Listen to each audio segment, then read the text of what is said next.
Sir Vijay Devarakonda గారి family star మరి రీసెంట్గా రిలీజ్ అయింది. కాస్త మిక్స్డ్ టాక్ అయితే తెచ్చుకోవడం చూస్తున్నాం. అయితే దీనిపై నెగిటివ్ ప్రచారం చేస్తున్నారు, ఈ సినిమాని విమర్శిస్తున్నారు అని చెప్పేసి దిల్ రాజు గారు అండ్ ఈ మూవీ టీం నిన్న కంప్లీట్ చేయడం చూస్తున్నాం. అంటే దీన్ని ఇంకోసారి విమర్శిస్తే జైలు శిక్షే తప్పదు అన్నట్టు వాళ్ళు మాట్లాడుతున్నారు. సార్ అసలు ఎందుకు ఈ విధంగా ప్రవర్తిస్తున్నారు దిల్ రాజు గారు కానివ్వండి, విజయ్ దేవరకొండ గారు కానివ్వండి? మరి అంటే ఒక సినిమాని విమర్శించే హక్కు ఎవరికి లేదంటారు? ఇక్కడ అనేక అంశాలు కాంప్లెక్స్. ఇది సింపుల్గా మనం ఒకవైపు మాట్లాడలేము, బట్ మల్టిపుల్గా దీన్ని ఆలోచించాలి. ఫస్ట్ ఏంటంటే దిల్ రాజు కానీ విజయ్ దేవరకొండ కానీ చాలా తీవ్రంగా వాళ్ళు బాధపడినట్టు కనబడుతుంది ఈ సినిమా విషయంలో. అందుకని దిల్ రాజు ముందు నుంచి కూడా ఇది క్రిటికల్గా ఉంది. అందరూ కూడా క్రిటిక్స్ ముందుగానే దీన్ని నెగిటివ్, ఇదేంటంటే రిలీజ్ కాకముందే నెగిటివ్ టాక్ స్ప్రెడ్ అయిపోయింది. సినిమా బాగాలేదంట నెగిటివ్ స్ప్రెడ్ అయిపోయింది. సో ఇంకా రిలీజ్ అయిన యూఎస్లో ఫస్ట్ ప్రీమియర్ షో పడగానే అక్కడి నుంచే ఇదైంది. ఇక్కడ రెండు విషయాల్ని అర్థం చేసుకోవాలి. ఒకటి, ఒక సినిమా రాబోతుందంటే లేదా రిలీజ్ అయితే క్రిటిక్స్ వేరు, సోషల్ ఇన్ఫ్లుయెన్సర్లు వేరు. ఈ రెండు విషయాల్ని మనం కరెక్ట్గా అర్థం చేసుకుంటే ఈ సమస్య మనకు అర్థమవుతుంది. నిజానికి ఇప్పుడు మన దాంట్లో రివ్యూ చేసాము. మన దాంట్లో ఏ పాయింట్ బాగుంది, ఏ పాయింట్ బాగాలేదు, ఎందుకు బాగుంది, ఎందుకు బాగాలేదు అనేది చెప్పాము. ఓవరాల్గా మన రేటింగ్ ఏదో ఇచ్చాం. ప్రతి సినిమాకి మనం అలాగే ఇస్తున్నాం. మనం ఎవరి దగ్గర డబ్బులో గిఫ్ట్లో ఏమీ తీసుకోవట్లేదు. మామూలుగా అయితే ఏం చేస్తారంటే సినిమా జర్నలిస్టులకి, ముఖ్యంగా రివ్యూవర్స్కి గిఫ్ట్లు ఇస్తారు. దిల్ రాజు కూడా ఈ సినిమా గిఫ్ట్లు ఇచ్చారు. బ్యాగ్, దాంట్లో ఏవో పెట్టి టీ కప్పులు ఏవో పెట్టి మొత్తానికి అందరికి ఇచ్చారు. సో అలాగా. రెండోది ఏంటంటే ప్రతి చిన్న సినిమా కానీ పెద్ద సినిమా కానీ డిజిటల్ మార్కెటింగ్ ఒక బడ్జెట్ పెట్టుకుంటారు. ఆ బడ్జెట్ పెట్టుకున్నప్పుడు రివ్యూవర్స్ కూడా డబ్బులు కూడా ఇస్తారు.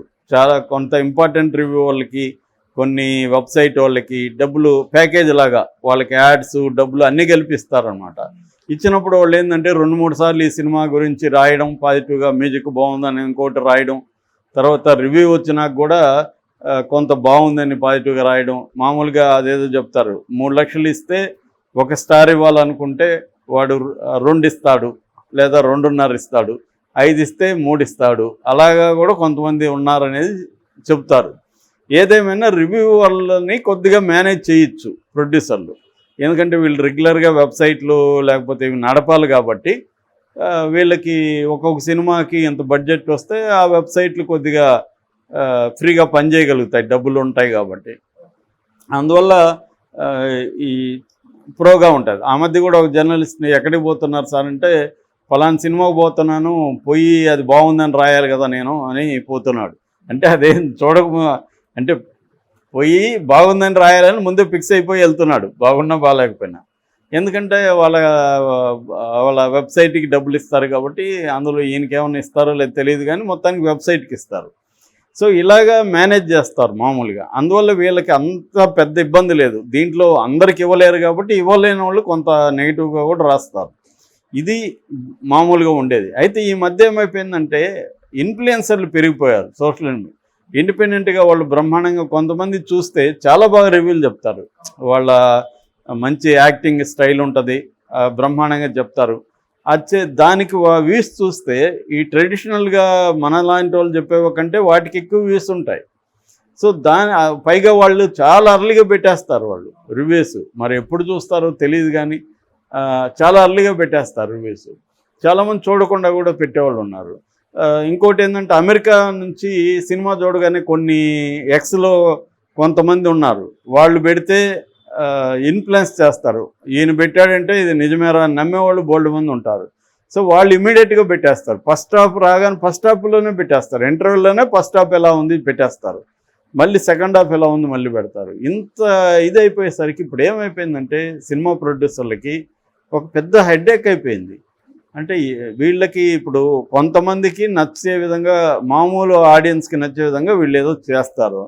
కానీ ఈ సినిమాలు చూసే వాళ్ళు ఏంటంటే ఒక రకమైన క్రిటికల్ దృష్టితో చూస్తారు. నేను కూడా క్రిటికల్ దృష్టితో చూస్తా. అంటే స్క్రిప్ట్ ఇలా ఉందా, ఎంగేజ్ చేస్తుందా. మామూలుగా సినిమా చూసే పద్ధతి ఎలా ఉండాలంటే మాస్ ఆడియన్స్తో కలిసి సినిమా చూడాలి నిజంగా అయితే. అప్పుడు ఏమవుతుందంటే వాళ్ళ రియాక్షను ఎలా ఉంది అవన్నీ మనం జడ్జిమెంట్ చేసి ఇవ్వగలం. కానీ వీళ్ళు సపరేట్గా మనలాంటి వాళ్ళకి సినిమా వేస్తారు, ప్రివ్యూ వేస్తారు. మనం పోయి అందరూ కూడా మనలాంటి వాళ్ళే క్రిటికల్గా చూసేవాళ్ళే ఉంటారు. వీళ్ళు ఎవరు పెద్దగా నవ్వరు, స్పందించరు, గమ్మని చూస్తుంటారు, రాసుకుంటారు. ఒక్కోసారి కొంతమంది టార్చ్ పెట్టుకొని కూడా నోట్ చేసుకుంటారు పాయింట్స్. సో ఇది ఇట్లాంటి రకరకాల ప్రాబ్లమ్స్ ఉన్నాయన్నమాట. దీనివల్ల కామన్ ఆడియన్స్ వాడు ఫస్ట్ ఏమీ అభిప్రాయం లేకుండా వాడేదో వీళ్ళ పబ్లిసిటీ చూసి ట్రైలర్ చూసి వీళ్ళు సినిమాకి వెళ్తే వాడికి ఒక రకమైన ఒపీనియన్స్, ముందే వీళ్ళ అభిప్రాయాలంతా చూసేసి ఒక మెంటల్గా ఇదేదో బాగాలేదంట, సరే పని లేదు కదా వెళ్దాం అన్నట్టుకు వెళ్ళి, అవునరా బాబు వాడు ముందే చెప్పాడు బాగాలేదంట అని చెప్పి. ఇంకోటి ఏమైంది, వాళ్ళు రాగానే మనం అంతా మన ఛానల్ అంతా వాళ్ళ ముందు మైకులు పెడతాం, వాడు బాగాలేదంటే ఇంక బీభత్సంగా రెచ్చిపోతారు. సో ఇది ఎఫెక్ట్ ఖచ్చితంగా దిల్ రాజు ఆవేదనలో ఖచ్చితంగా అర్థం ఉంది. ఎందుకంటే వాళ్ళు కోట్లు పెట్టి తీస్తున్నారు. ఆ కోట్లు పెట్టి తీస్తున్నప్పుడు మధ్యలో ఒక బ్యాచ్ ఇలాంటి తయారయ్యి దీన్ని చేస్తున్నారు. దీనివల్ల ఖచ్చితంగా వాళ్ళ బిజినెస్ అయితే ఇబ్బంది పడుతుంది. మరి దీన్ని ఎలా ఎదుర్కోవాలనేది దిల్ రాజుకు కూడా ఏమి అర్థం కావట్లేదు. అందుకనే పోయి పోలీస్ కంప్లైంట్ ఇచ్చారు. పోలీస్ కంప్లైంట్లో అనురాగ్ పర్వత్ అనే మేనేజరు, తర్వాత విజయ్ దేవరకొండ ఫ్యాన్స్ కలిసి ఇచ్చారు. ఇంకోటి ఇస్తే వాళ్ళు ఏం చేస్తారు, ప్రత్యేకంగా ఏమన్నా హేట్ పోస్టులు ఉంటాయి కొన్ని, విజయ్ దేవరకొండని తిడుతూ కొన్ని పోస్టులు ఉంటాయి, లేకపోతే దిల్ రాజుని తిడుతూ పోస్టులు ఉంటాయి. అట్లా కాకుండా సినిమా బాగుంది బాగాలేదు అనే దాని మీద వీళ్ళేం కంప్లైంట్ ఇవ్వలేదు. ఇటువంటి ఒక హేట్ పోస్టుల మీదే వీళ్ళు ఇచ్చారు. కాబట్టి ఆ మేరకు ఇవ్వడంలో తప్పు ఉందని నేను అనుకోవట్లేదు. ఎవరైనా నా మీద హేట్ పోస్టులు వరుసగా పెడతా ఉంటే నాకు ఫోన్లు వస్తుంటాయి, ఏంది మీ మీద పెడితే నేను అప్పుడు కంప్లైంట్ ఇవ్వడంలో తప్పు లేదు. నా మీద విమర్శించవచ్చు, ఇది కానీ బూతులు తిడతా పోస్టులు పెడతా ఉంటే నేను చెప్పింది నీకు నచ్చకపోతే నచ్చలేదని చెప్పు, ఎందుకు నచ్చలేదు చెప్పు.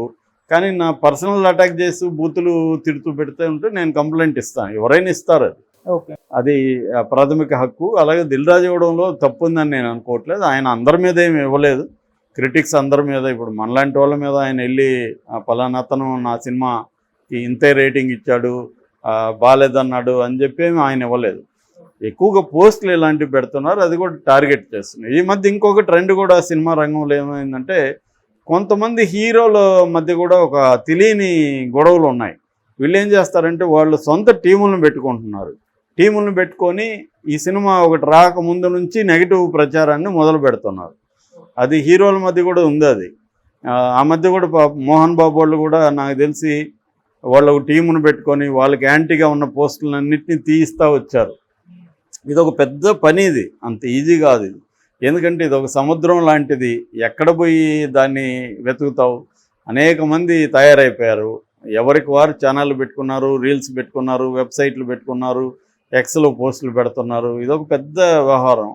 సో ఒక పక్క పైరేటెడ్ ఏమనింకే సినిమా వచ్చేస్తూ ఉంది. సో ఇది ఖచ్చితంగా ప్రొడ్యూసర్లకి తలనొప్పి. ఎందుకంటే వాళ్ళు హీరోలకి ఎక్కువ డబ్బులు ఇవ్వాలి, పబ్లిసిటీకి ఎక్కువ పెట్టాలి, ప్రొడక్షన్కి ఎక్కువ పెట్టాలి, వీటన్నిటిని మళ్ళీ తీసుకోవాలి. ఇది జనాలకి నచ్చుతుందో లేదో వెయిట్ చేస్తే ఒక 2 రోజులు మంచిదే. సో అందుకని దిల్ రాజు ఒక ప్రపోజల్ ఏం పెడుతున్నాడంటే, కనీసం 3 రోజులు రివ్యూలు ఎవరు చేయకుండా ఉంటే బాగుంటుందని పెడుతున్నాడు. మంచిదే, అది అలాగంటే నిర్ణయం తీసుకొని అందరూ కట్టుబడి ఉంటే మంచిదే. కాకపోతే ఇది ప్రొడ్యూసర్ వైపు నుంచి మనం ఆలోచిస్తే, కానీ ప్రేక్షకుడి వైపు నుంచి కాసేపు ఆలోచిద్దాం. ప్రేక్షకుడు కన్జ్యూమర్ సినిమా చూస్తాడు. ఇప్పుడు మనం ఏదో సబ్బు కొంటాము, సబ్బు బాగాలేదు, నేను ఈ సబ్బు కొన్నాను, ఈ సబ్బు పరమ వరస్ట్గా ఉందని నేను పోస్ట్ పెట్టే హక్కు ఉందా లేదా? నాకు ఉంది కదా, కన్జ్యూమర్కి ఉంది. ఈవెన్ కేసు కూడా ఇచ్చు, వీడు చెప్పిన ఈ సబ్బులో ఈ పరిమళం ఉంటుంది, తెల్ల స్కిన్ మారుతుంది అంటున్నాడు, స్కిన్ ఏం మారలేదు అని కంప్లైంట్లు ఇచ్చిన వాళ్ళు, కేసులు పెట్టిన వాళ్ళు ఉన్నారు. క్రీముల మీద వాటి మీద ఈ క్రీమ్ వేసుకుంటే నల్లమ్మాయి తెల్లబడుతుందని వాడు అడ్వర్టైజ్మెంట్ ఇస్తాడు, అదేమి జరగదు. జరగనప్పుడు వాళ్ళు కేసులు వేశారు. అట్లాగా ప్రేక్షకుడు వాడు కన్జ్యూమరు, నువ్వేమంటున్నావు, బ్రహ్మాండంగా ఉంటుంది, అద్భుతంగా 2.5 గంట అది ఉంటుంది ఇది ఉంటుందని నువ్వు ఓదరగొడుతున్నావు.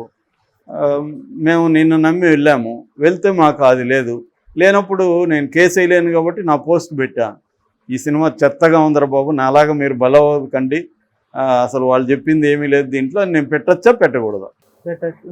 పెట్టే హక్కు ఉందా లేదా? వ్యక్తులుగా తిట్టకూడదు. సినిమా బాగాలేదు, ఈ చెత్తకు ఈ మ్యూజిక్ ఇట్లా బాగాలేదు, ఈ యాక్టింగ్ ఇట్లా బాగాలేదు, నాకేమేం బాగాలేదనిపించిందో నేను పెట్టే హక్కు ఉందా లేదా కన్జ్యూమర్కి? పెట్టే హక్కు ఉంది. సో ఇది ప్రాబ్లం అనమాట. అంటే ప్రేక్షకుడి వైపు నుంచి చూసినప్పుడు వాడికి పెట్టుకునే హక్కు ఉందా లేదా? వాళ్ళకి యూట్యూబ్ ఉంటే యూట్యూబ్లో అవును ఈ సినిమా ఇంత ఘోరంగా ఉంది గురు అని వాడు వ్యంగ్యంగా చెప్తాడా, ఇంకొక రకంగా చెప్తాడా, అది వాడిష్టం. కానీ ఎసెన్స్ అయితే సినిమా బాగాలేదని చెప్పదలుచుకున్నాడు.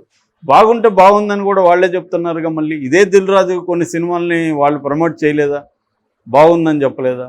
కాబట్టి ఇది డిఫికల్ట్ ప్రాబ్లం, అంత ఈజీ ప్రాబ్లం కాదు. దిల్ రాజు ఆవేదనలో వాస్తవం ఉంది, ప్రేక్షకుడు ఆవేదనలో కూడా వాస్తవం ఉంది. ఎందుకంటే ప్రేక్షకుడు కూడా ఒక సినిమా చూడాలంటే ఈ మధ్య మినిమం 500 అయిపోతుంది వెళ్ళాలి, ట్రావెల్ అక్కడ 200, 150 నుంచి 200 టికెట్, మధ్యలో వాడు వాటర్ బాటిల్ అయినా 50 రూపాయల వాటర్ బాటిల్, ఇలాగా వీడు ఖర్చు పెడతాడు. మినిమం 500 ఒక సినిమా ఖర్చు పెడతాడు, ఒక హాఫ్ డే టైం పెడతాడు.